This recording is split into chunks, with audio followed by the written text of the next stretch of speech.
This past Saturday's showdown for the WBO super featherweight title between champion Jamel Herring and Shakur Stevenson proved to be one for the books this year, and a test of both fighters at the championship level, their wills. Let's talk about it.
On Saturday, October 23rd, Jamel Herring put his WBO junior lightweight title on the line against super rising champion and challenger Shakur Stevenson in a fight that was going to be more revealing about both men than any other fight that they both had in their career thus far. This was going to be a make or break scenario for both fighters for different reasons. For Herring, who happens to be 35 years old and a former Marine, retired now, defending his championship title after a great win over Carl Frampton just a few months ago. Shakur Stevenson, who had a title and has moved up to super featherweight, decided to take on the veteran and most lengthy reigning champion in Jamel Herring. The consensus would be here is that the young fighter would be on the move to take away the title from the old veteran. No pun intended. This also meant that the old veteran had an opportunity to cement his own legacy as a reigning champion and also show the skills that many people knew that he had, but what we didn't know is whether or not the resolve was there to maintain and to reign. Well, we've got the answers on both ends for this after this fight this past Saturday. Shakur Stevenson came in and totally dictated the fight from the beginning. The opening bell saw him go right at Herring and start jabbing and putting pressure on Herring, who also found himself in a situation where right off the bat he was going to have to try to fight. I don't think that he was prepared for Shakur to come at him as he did. But Shakur had said these things going into the fight, that he would try to put pressure on Herring and come to take the title away from the champion. This was done. What I noticed early on was that Shakur dictate and was fighting from behind. As a defending champion, you cannot do that at all. You have to be able to go out and establish yourself, which Herring didn't do. Shakur, who's now 17-0 with 9 KOs after the stoppage in this fight, is the type of fighter who has tremendous skills and ability, but we did not know what was really under the hood because of the type of opposition he had been facing thus far. Herring would prove to be his first real legitimate test in a championship caliber fight, and Shakur did not disappoint. He came out behind his right jab, both men are southpaws, and he applied the pressure to Jamel, and anything that Jamel found himself firing back, he was able to pick off with his gloves or slip or get out of the way of the shots, parry and counter, which Herring did not expect. Now, in between rounds, we saw that Bomac was trying to edge Herring on to let his hands go and to be more on the offensive. And he said that as early as the second round, third round going into the match. And Herring, I do believe, became the guy who was like a deer in headlights. He froze up somewhat. It totally threw him off that Shakur stood his ground and came at him. I do believe that Herring thought that Shakur would like be a mover and be a guy who was looking to counterpunch and try to catch him with angles and such, because of the Nakatina fight where we saw Shakur be more on the, like the people like to say nowadays, on the back foot, but he was on the move, giving counter shots to Nakatina and also not looking to really engage.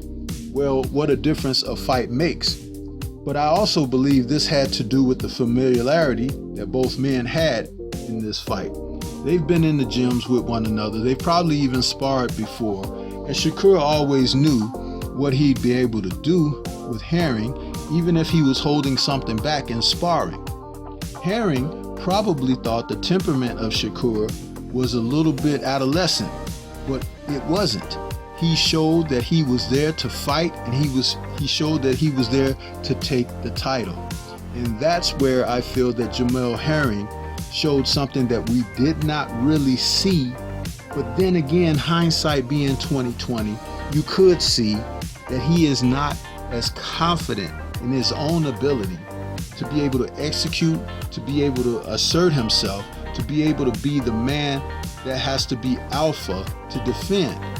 And this was shown when Shakur took the fight to him. What a great young prospect that Shakur turned from into a championship fighter now. This young man has an upside that is familiar to many of other fighters. You can put him in that class with the Mosleys and you can put him in there with the Floyd Mayweathers and such, the Pernell Whitakers, because coming up from a lighter weight division and growing into maturation and strength, Shakur's future looks very bright and solid. Jamel Herring, by the fifth round, was not able to execute anything that his trainer was trying to edge him on with. And that was due to a lack of the confidence in his own ability. The one thing that I noticed during the fight was that his hand speed was still good, but it means nothing if you don't let your hands go. And you have to have variety on the punches that you throw. Shakur was able to pick his shots off no matter what distance they fought from or close proximity. He was picking Herring's punches off and then throwing solid shots that were connecting flush. Even though he doesn't have one punch knockout power, he has respectable enough power to make a person put a guard up and defend themselves.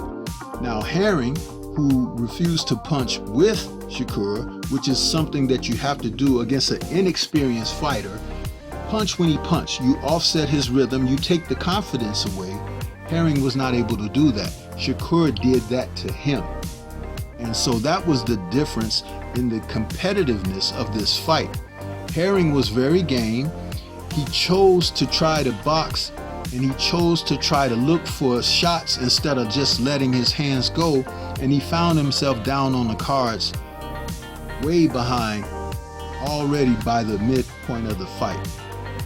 So as we looked at this and we saw that Shakur gained confidence with each round, he looked to be the stronger fighter too as the fight went on. Herring just wasn't up to being able to take a lot of what Shakur was doing to him, and then he began to get gun shy. But Shakur, being the menace that he was in this challenge, he made sure he stayed on top of Herring. Even after like the 5th or 6th round, when Herring looked to try something, Shakur stated in the post-fight press conference, "Well, I see he was trying to go at me or whatever." He said, "So I took a round off or whatever, and I just came back again," which was very smart and calculating. I've spoken about this young man's boxing IQ, and he showed it in the ring. Herring, who now is 23-3 with 11 KOs, may look to fight again, or he may look to retire. But after he sustained that cut over his eye and Shakur made sure it was target practice, it was all but a foregone conclusion. His body language began to show that he just didn't have the confidence. He just wasn't sure of himself, and he just didn't want to take any risks or chances. This is the aspect of championship boxing that you have to pay attention to with titleists. There's a difference between a champion and a titleist. And now it reveals that Herring was a titleist, and he was able to hold the titles for a minute, but he was not a champion to defend. He didn't take the risk, he didn't go for broke, and he just kind of withered and caved in the end. And I have respect for Herring, for what he's been able to accomplish, for everything he's had go on in his personal life. But now the light turns towards Shakur Stevenson and what lies ahead for him. There's been talk from his camp of Valdez, Navarrete, any of those guys who will duck him. That is no question, okay? But he is here now, and he is a man that is a force to be reckoned with. Going into the fight, I had favored Herring because of his experience, and I thought that he'd be able to use that to be successful, taking the fight the distance and edging out a majority or a split decision. But Shakur took all options of that off the table early on, and salute to him for what he was able to accomplish. Shakur Stevenson is one of the fighters to look forward to in the future. I do see a lot of fighters not fighting him and backing off. These are my thoughts on the fight. This is Stormy B-Man. Shout out to the LDBC, Lions Den Boxing Community. For more content such as this, please like, comment, subscribe, and share. That's all I have for you at this time. Until the next time we meet, peace, and everyone please remain safe.